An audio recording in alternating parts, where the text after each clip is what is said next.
I never imagined that my life could collapse so quickly. Just a few weeks ago, I was still waking up next to Daniel, my husband of 11 years. Now, at 34, I am a widow trying to learn how to breathe again. The funeral had barely ended when the weight of family obligations pressed down on me. My parents insisted that I attend my nephew's first birthday party. It's important for the family to be together, they said. I went, though my heart wasn't in it. What I didn't expect was that my sister, Vanessa, would stand in front of everyone and announce that her son, Noah, wasn't fathered by her boyfriend, but by my late husband. And as if that wasn't cruel enough, she waved a document in the air, claiming it was Daniel's will, declaring that half of my house should belong to her child. I stood there stunned, clutching a plastic cup of water while whispers filled the backyard. Inside, I felt like screaming, but on my lips hovered a bitter smile. Because what Vanessa didn't know was that the entire story was impossible. Daniel and I had met 12 years earlier at a charity event for children with cancer. I was volunteering, helping set up silent auction items, when he outbid everyone for a watercolor painting of the Boston skyline. He had noticed me admiring it all night. Instead of keeping it, he walked straight over and pressed it into my hands. "I think this belongs with you," he said, his blue eyes warm and kind. That was Daniel, thoughtful, selfless, and observant. One evening with him felt like a lifetime of familiarity. Within 8 months, he proposed to me by the harbor, the sunset reflecting the very same skyline from that painting. After the wedding, we stretched our finances to buy an old Victorian in Beacon Hill. It had cracked plaster, uneven floors, and a garden overrun with weeds, but we saw potential. Daniel had just made partner at his law firm, and I was beginning to make a name for myself in interior design. We spent years turning that house into a home, sanding floors, painting walls, and imagining children running through the halls. But children never came. We tried endless doctor's appointments, tests, and eventually 4 failed rounds of IVF. Each failure chipped away at our hope until, finally, we sat together on the porch swing in silence, holding hands, and acknowledged the truth neither of us wanted to say out loud. Daniel squeezed my fingers. "We still have us. And maybe that's enough." He meant it. From then on, we shifted our dreams. We traveled when we could. We poured ourselves into our work. Every room in that house slowly transformed into the vision I'd once carried in my head. Daniel encouraged me when I launched my own design firm, and I supported him when late nights at the office stretched longer and longer. It wasn't the life we planned, but it was beautiful in its own way. Until the aneurysm stole him from me without warning. Now, standing at that birthday party, watching my sister smirk as if she had control over my future, I felt an icy calm. She thought she could shake my world with a piece of forged paper. She had no idea how wrong she was. My sister Vanessa had always lived like a shadow against my life, not in silence, but in contrast. For years younger than me, she grew up as the adored wild one. While I studied, built a career, and carefully chose my path, she drifted through jobs, boyfriends, and excuses. Our parents never stopped rescuing her, paying off debts, smoothing over disasters, and insisting she just needed time to find herself. I loved her because she was my sister, but we were never close. Her beauty and charm pulled people in, but underneath it always lurked comparison. If I got good grades, she mocked them. If I dated someone, she flirted with law students just to prove she could. When Daniel and I bought our house, she complained endlessly about her tiny apartment, hinting that our parents should help her find something equally nice. Daniel, patient as always, would remind me, "She's your only sister. Family matters." I listened, though deep down I knew he never liked how Vanessa always tried to measure herself against me. 2 years before Daniel died, Vanessa met Jason, a bartender with tattooed arms and a reputation for fighting with anyone who crossed him. My parents disapproved, but she was infatuated. Their relationship burned hot and loud, screaming matches one week, passionate reconciliations the next. Then, during Thanksgiving dinner, Vanessa announced she was pregnant. She clutched Jason's hand and wiped away dramatic tears while declaring it was a miracle. I sat frozen at the table, feeling the sharp ache of irony. After everything Daniel and I had endured, years of heartbreak and thousands of dollars in treatments, she had stumbled into what we couldn't have. The jealousy was there, I won't lie. But I swallowed it down, forced a smile, and promised myself I would be the best aunt to her baby. When Noah was born, I rushed to the hospital with flowers and a blanket I had knitted during long, sleepless nights. Vanessa was exhausted and unprepared for motherhood. She often called me crying about colic or her own lack of sleep. I stepped in again and again, sometimes even taking Noah overnight so she could rest. Daniel kept his distance. At the time, I assumed it was because our own infertility made it too painful for him. He was polite with Noah but never lingered long when Vanessa visited. I didn't question it, not then. And then came the morning everything shattered. Daniel rubbed his temples as he got ready for work, complaining of a headache. I begged him to stay home, but he laughed softly and kissed me goodbye. "It's just a migraine. I'll call after my meeting." That call never came. Instead, a hospital voice told me there had been an aneurysm. By the time I arrived, Daniel was gone. He was only 36. The week after the funeral passed like a fog. Vanessa hardly appeared, sending excuses about Noah being sick or not finding childcare. She slipped into the service briefly, then left before the reception. I didn't think much of it, I barely had energy to keep breathing. And then, just 1 week after we buried Daniel, came Noah's first birthday. The last place I wanted to be was at a children's party. My body still ached from grief. But my mother's voice echoed in my head, "Daniel would want you to go." He always believed family came first. So, with puffy eyes and no strength left to argue, I drove across town to Vanessa's small rental. The car seat beside me carried a wrapped present. My reflection in the mirror showed a woman who hadn't slept in days. And as I stepped out of the car, I told myself I could survive one afternoon. I had no idea what Vanessa was about to unleash. I parked behind a long row of cars lining the narrow street. For a moment, I just sat there, gripping the steering wheel, my chest tight. I had no energy for cheerful smiles, no desire to pretend.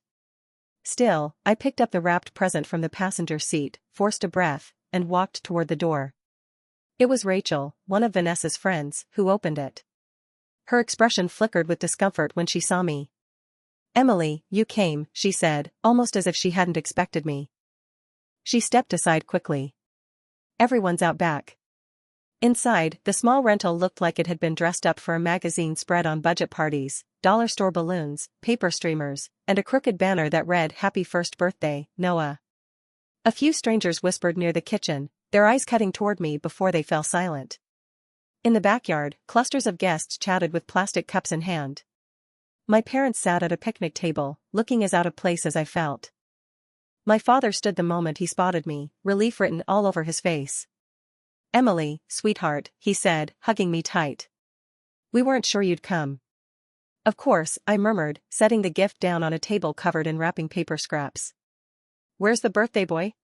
"With Vanessa," my mother answered, her eyes dropping quickly to the ground. "They'll be out soon." The atmosphere was heavy, brittle. Conversation stalled when I approached, and people watched me the way they might study a cracked vase, careful not to touch, afraid of breaking it further. I told myself it was the awkwardness of being around a fresh widow. After what felt like forever, Vanessa finally appeared, striding out the back door with Noah balanced on her hip. She looked refreshed, almost radiant, in a new dress, her hair perfectly styled. Noah wore a bow tie and tiny suspenders, his little feet kicking happily. She barely glanced in my direction before settling Noah into his high chair. Instead of the distracted, frazzled mother I had grown used to, she moved with a strange confidence, her voice brighter, louder. A woman near her tapped a spoon against a cup, calling for attention. "Thank you all for being here to celebrate Noah's first year," Vanessa began, her voice smooth, practiced. "It hasn't been easy, but today is a blessing." The crowd shifted, glances darting from me to her. My stomach tightened. "There's something I need to share," she said, resting her hand on Noah's small head. "A truth I can't keep hidden any longer." The air seemed to freeze around me. "Noah is not Jason's son," she declared, her gaze locking onto mine across the yard. "He is Daniel's." Gasps scattered through the group. I felt my father stiffen beside me, heard my mother's sharp intake of breath. But all of it blurred under the ringing in my ears. "Emily's husband and I had an affair 2 years ago," Vanessa continued, her voice steady as though she had rehearsed every word. "It was a mistake, something neither of us intended, but it happened. And Noah is the proof." For a moment, I thought I might faint. My sister, my own sister, was claiming she had slept with Daniel, that the baby I had cared for, rocked, and loved as my nephew was actually my husband's son. And then she pulled a folded paper from her purse. Daniel knew the truth. Before he died, he changed his will. He wanted his child to be provided for. This document gives Noah half of the house. Every face turned toward me. Sympathy, shock, curiosity, I felt it all pressing in, suffocating. But instead of breaking, I felt something unexpected rise in me. A strange calm. The absurdity of it all nearly pulled a laugh from my throat. "Oh, I see," I said evenly, forcing a sip of water to steady myself. She had no idea what storm she had just started. "May I take a look at that will, Vanessa?" I asked, my voice steady though my hands trembled slightly around the cup I was holding. Her smirk faltered. She hadn't expected me to remain calm. Still, she handed me the paper with a flourish, as though presenting a prize. I scanned it quickly. It didn't take long to see the cracks. The wording sounded clumsy, nothing like the precise legal documents Daniel used to bring home when he was reviewing contracts. The sentences were off, almost copied from a template. And the signature, it resembled Daniel's, but it was wrong. The slant of the D was too steep, the last loop exaggerated. I had seen his real signature hundreds of times, this was a cheap imitation. I folded the paper neatly and handed it back to her. "Thank you for sharing this," I said quietly. "I think I'll be leaving now." Her brow furrowed. "That's it? You're not going to argue? Not even deny it?" "Not here. Not today," I replied. "This is Noah's birthday, and I won't turn it into something uglier than it already is." I kissed my stunned parents goodbye and walked out. Behind me, I could hear murmurs ripple through the crowd, the party's atmosphere broken beyond repair. When I slid into the driver's seat of my car, the composure cracked. A laugh burst out, sharp and painful, rolling into sobs. It wasn't joy, it was disbelief mixed with grief and fury. My sister had just stood in front of family and friends, painting me as the betrayed wife and Daniel as a liar. But she had no idea what Daniel and I had hidden from the world. A truth that made her accusation not just cruel, but impossible. The memory came rushing back, 3 years earlier, an evening that had changed the course of everything. We had invited Vanessa for dinner to celebrate her new job at a marketing firm, her first real attempt at stability. Daniel cooked lasagna, opened a bottle of wine, and for a while, everything seemed normal. Then my phone rang, a demanding client with a design emergency. I excused myself for 20 minutes to talk them through it. When I returned, something in the air had shifted. Vanessa sat closer to Daniel than before, her hand on his arm, laughter spilling too easily. Daniel looked stiff, uncomfortable. That night, after she left, Daniel sat on the edge of our bed. His expression was serious. "I don't want to upset you, but I can't keep this from you," he said. He told me that while I'd been on the phone, Vanessa had leaned in, complimenting him in a way no sister should, suggesting he deserved someone who truly saw his worth. He had shut her down immediately. She laughed it off, claiming it was a joke. But I knew my sister. She had always blurred boundaries when she wanted something. At first, I wanted to dismiss it as wine-fueled stupidity. But it didn't end there. Over the next months, she sent Daniel messages that straddled the line between playful and suggestive. She found excuses to touch him whenever I wasn't looking. Once, she even showed up at his office uninvited. Daniel told me everything. He never hid it. He even blocked her number after a particularly late-night text. When we finally told our parents, they brushed it off. "You're misinterpreting. She just admires him," my mother said. Worse, she suggested maybe Daniel felt flattered and was overreacting. That night, Daniel and I made a pact: distance. We would quietly cut Vanessa out of our lives as much as possible. No being alone with her, no casual texts, no blind trust. And then came the medical crisis that changed everything, and the reason Vanessa's lie could never be true. Daniel had been complaining of a dull ache for weeks before he finally agreed to see a urologist. At first, we both thought it was something minor, stress-related maybe. But the doctor's face was serious when he explained the diagnosis: a varicocele, an enlargement of the veins that could worsen without treatment. Surgery was necessary. The procedure went smoothly, but during it the surgeon made a recommendation neither of us expected. Because of the extent of the condition, the doctor strongly advised performing a vasectomy at the same time. It would prevent complications in the future. The decision wasn't easy. After years of infertility treatments and the grief of failed IVF, the idea of closing the door forever was devastating. But Daniel's health mattered more. Together, we agreed, and the vasectomy was done. From that day forward, Daniel could never father a child. Only the two of us, and his doctors, knew. We didn't even tell our parents. After years of invasive questions and whispered pity from relatives, we had learned to keep our private struggles to ourselves. I still remember Daniel lying in bed after the surgery, an ice pack balanced awkwardly on his lap. He managed a weak smile. "Vanessa isn't done, Emily," he muttered. "I have this feeling, one day she'll try something worse." I laughed at the time, telling him he was being paranoid. But Daniel wasn't joking. A week later, he made an appointment with our family lawyer, Robert Hayes. I sat beside him as Daniel detailed every uncomfortable moment with Vanessa, her comments, the texts, the late-night messages. Robert took careful notes, his expression grim. "It may never come to anything," Robert said, "but it's better to have documentation and never need it than to find yourself defenseless later." Following his advice, we gathered everything: copies of messages, dates of Vanessa's visits, even Daniel's medical records confirming the vasectomy. We placed it all in a folder Daniel jokingly called our disaster kit. Copies were given to Robert, and the originals went into a safe deposit box at our bank. Daniel also updated his will officially, witnessed and notarized, leaving everything to me. "Just in case," he said lightly, though his eyes told me he hated even imagining it. "Though I plan on sticking around another 50 years to keep your sister at bay." Now, sitting in my car outside Vanessa's party, I knew exactly what I had to do. The very next morning, I drove straight to the bank. The manager, who had known Daniel and me for years, expressed condolences as he led me to the vault. My hands shook as I unlocked the box and pulled out the documents. Inside was everything Daniel had left behind to protect me. His real, notarized will. His medical records proving the vasectomy 2 years before Noah's conception. His journal, where he had written down every inappropriate advance Vanessa had made. Copies of her texts. And, at the very bottom, a sealed envelope with my name written in Daniel's familiar, neat handwriting. My throat tightened as I slid a finger under the flap. "My dearest Emily," it began, "if you are reading this, something has happened to me. I hope it is years from now, when we are old and gray and laughing about the past. But if it isn't, if Vanessa has tried to hurt you in my absence, please use these documents. Protect yourself. Protect our life. Know that I love you beyond words." By the time I finished reading, my tears had soaked the page.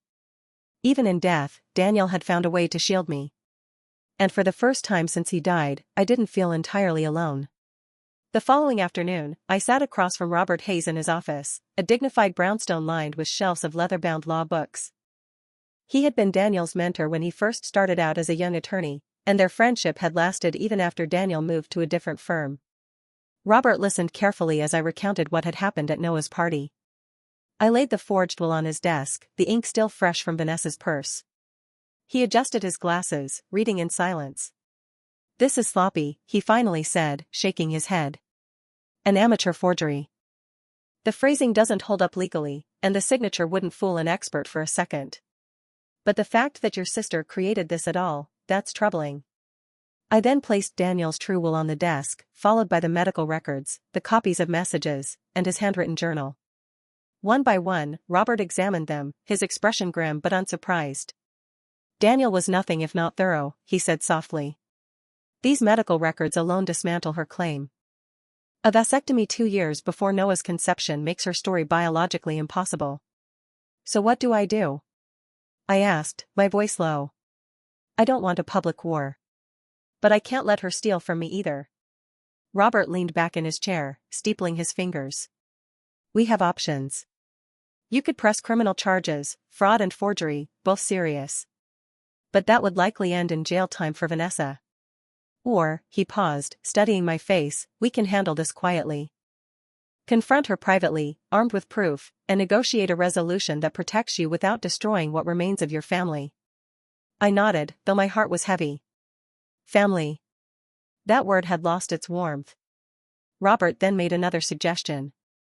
"Before you decide, I recommend learning more about her situation. People rarely go to these extremes without a reason.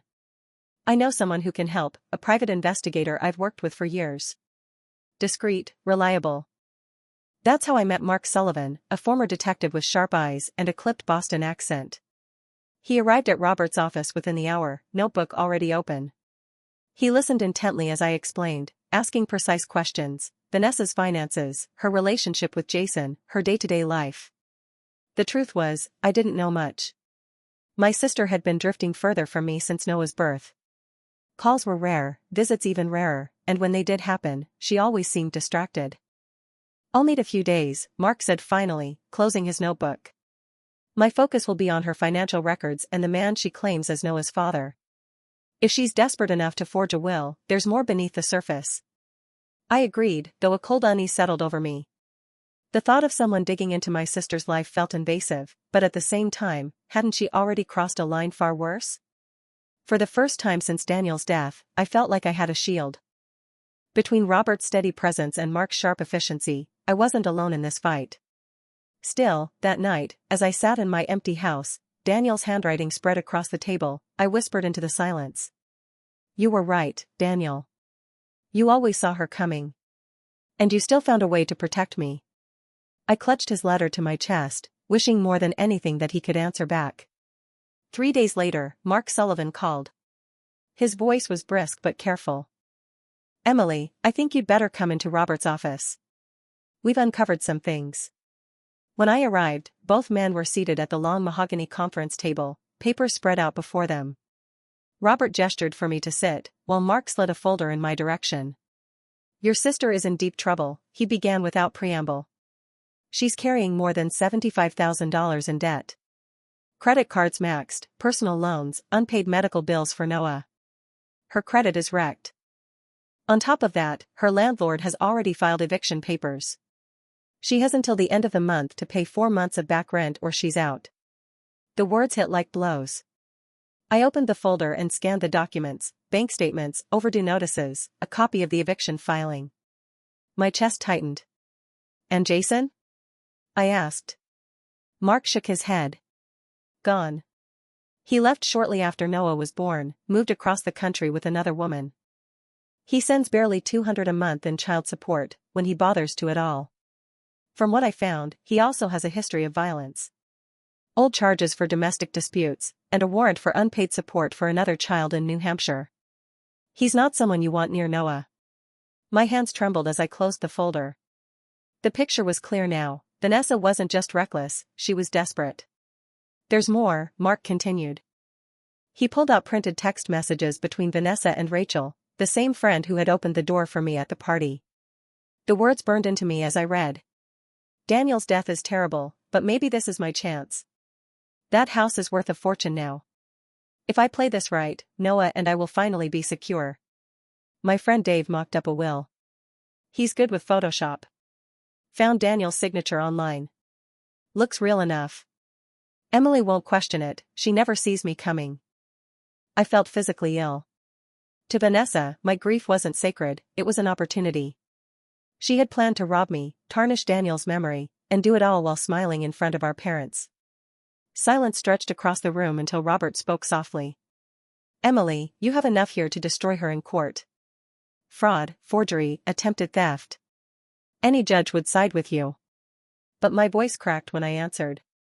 "And Noah? He's innocent in all of this. He didn't choose his parents.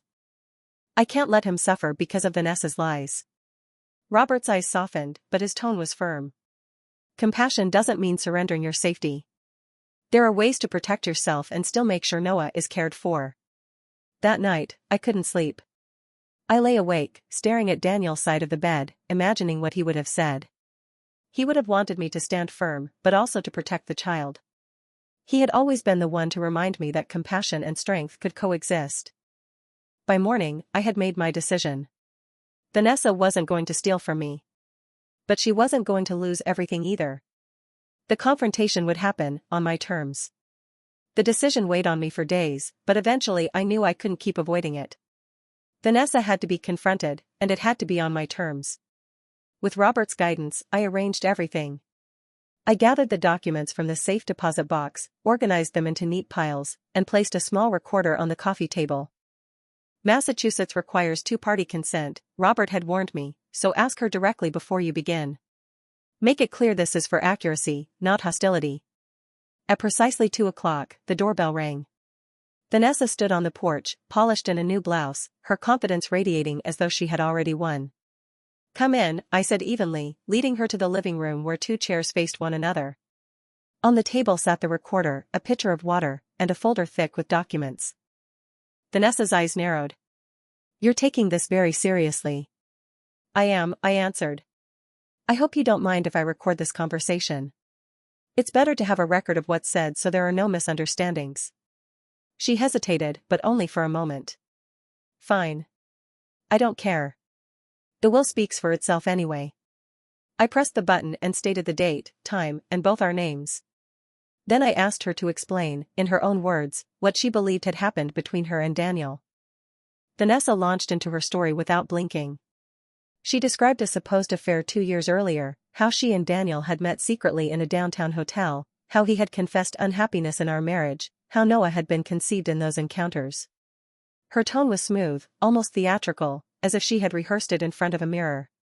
I asked questions, not gently, but methodically. Which hotel? What room? What nights? What details did she remember about Daniel's habits, his preferences, his quirks?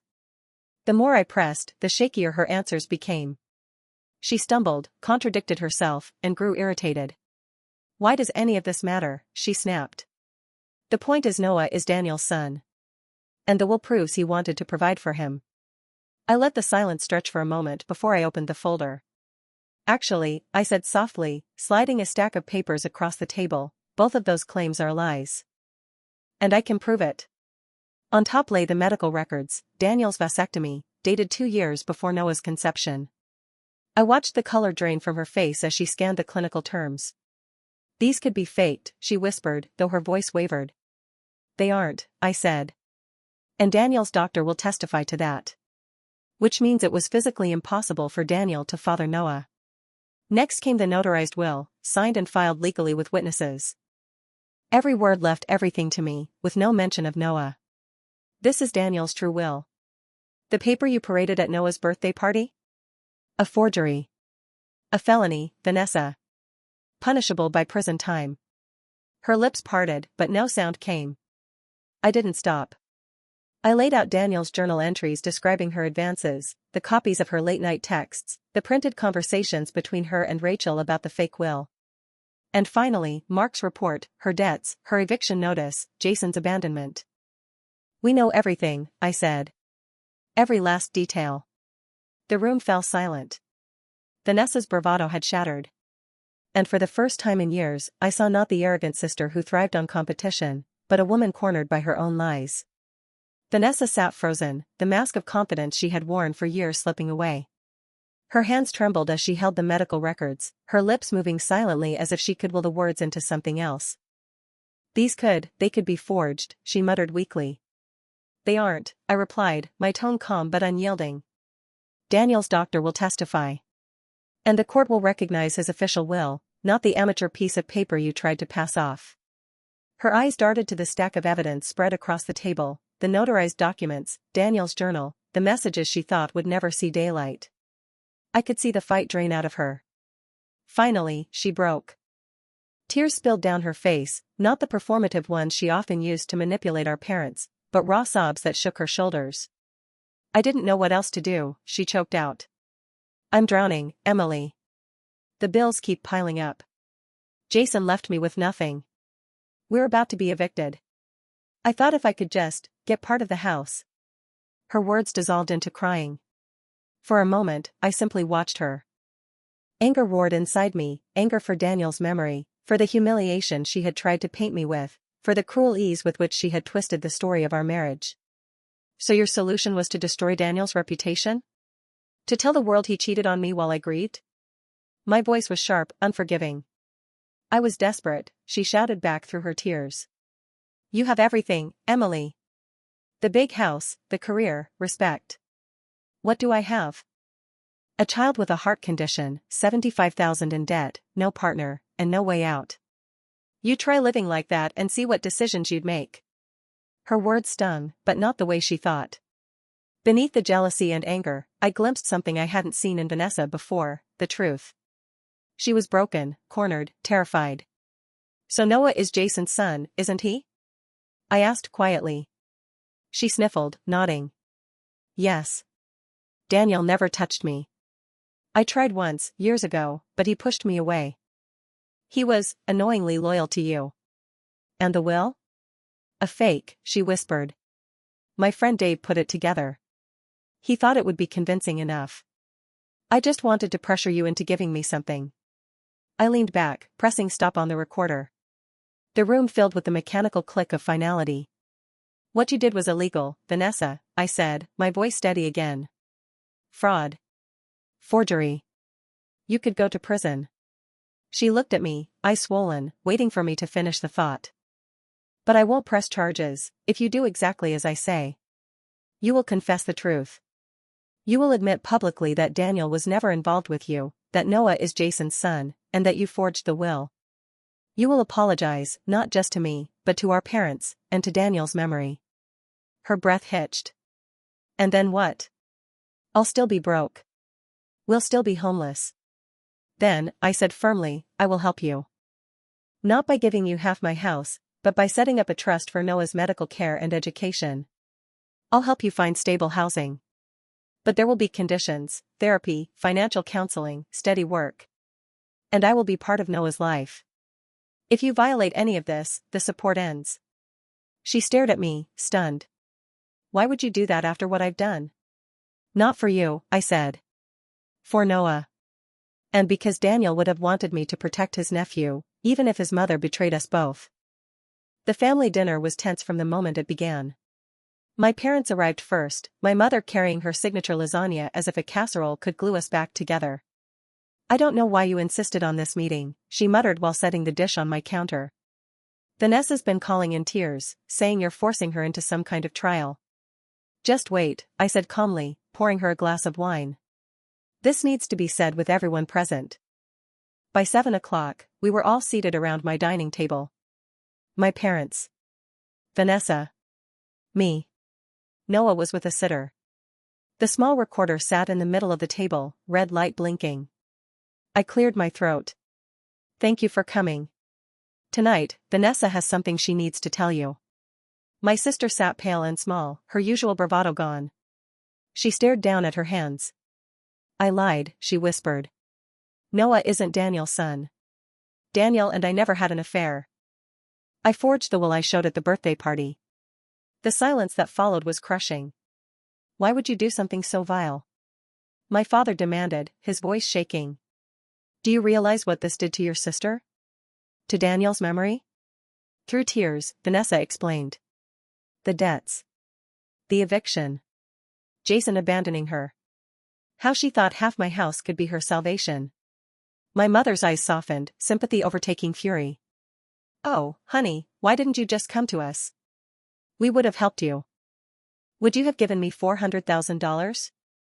Vanessa asked bitterly. "Because that's what I would have gotten if my plan had worked." My father shook his head in disbelief. "We couldn't have done that. But we could have helped in other ways. Instead, you chose fraud. Against your own sister." I stepped in before the conversation could twist further. "Let's be clear. What Vanessa did was illegal. I have the evidence to send her to prison tomorrow if I wanted. Fraud. Forgery. Both felonies." My mother turned to me, horrified. "You wouldn't really, she's your sister, Emily." "And I am your daughter," I shot back, anger finally spilling over. "The one who just buried her husband and then had to defend his name from a pack of lies. Where was your outrage for me?" The table fell silent. My father shifted uncomfortably. "Of course we care about you. But Vanessa has always needed more help." "And that's the problem," I interrupted. "You've been bailing her out her entire life. Every mistake, every bad choice, covered up. Enabled. And now she's escalated to crime. Maybe if she had been held accountable years ago, we wouldn't be sitting here tonight." Vanessa surprised us all by nodding. Her voice cracked but was firm. "She's right. You never let me hit rock bottom. You always cushioned the fall. And I just kept falling deeper. My parents stared at her as if seeing her for the first time. I laid out the agreement. Vanessa would confess publicly, enter therapy, attend financial counseling, keep a steady job. In return, I would establish a trust fund for Noah's medical and educational needs and help them find safe housing. My father exhaled slowly. That's generous, Emily. More generous than she deserves. Much more, Vanessa agreed softly. But my mother brightened, as if the matter were closed. Well, then this is all behind us. Vanessa's admitted her mistake, you're helping, and we can move on. No, I said sharply. We can't just move on. Trust was broken. Healing takes time if it happens at all. And from now on, there will be boundaries. No more excuses. No more rescues. If Vanessa fails to hold up her end, the support ends immediately. My father nodded, though my mother's face fell. But we're family. Being family doesn't mean tolerating abuse, I cut in. What Vanessa did was abusive. And pretending otherwise won't change it. The dinner ended in strained silence. As my parents left, my father hugged me tightly. I'm proud of you, Emily. Daniel would be too. My mother's hug was softer, her eyes distant, clinging to the fantasy of the family she wanted us to be. Vanessa lingered at the door. I really am sorry, she whispered. Not just for the will. For everything. For years of jealousy. For not being the sister you deserved. I met her eyes. I don't know if I can ever forgive you. But Noah deserves a stable mother. Maybe therapy will help you find the reasons behind all this. Maybe one day, things will be different. A year later, I stood in the garden Daniel had loved, watching daffodils bloom, the ones he planted the fall before he died. They swayed in the breeze, bright against the fresh spring grass. So much had changed. The trust for Noah was in place. Vanessa was attending therapy and had found a steady job. Our relationship was no longer close, but civil enough for me to take Noah to the park or the museum without bitterness hanging over us. My parents struggled with the boundaries at first, but even they had begun to accept the new reality. As for me, I joined a grief support group, 12 strangers bound by loss who became a lifeline. I also launched the Daniel Preston Foundation, providing scholarships for law students from underprivileged backgrounds, Daniel's legacy living on. And slowly, carefully, I began to let light back into my life. At a fundraiser, I met David, a professor of ethics at Boston University. Thoughtful, kind, patient. He never tried to replace Daniel, but reminded me that love, in its many forms, can endure. As I stood in that garden, I whispered into the breeze, you couldn't have known what would happen, Daniel. But somehow, you prepared me for it. And even now, your love protects me still. The grief never vanished, but it became something I could carry alongside hope. Because sometimes, the most painful betrayals teach us the strength we never knew we had.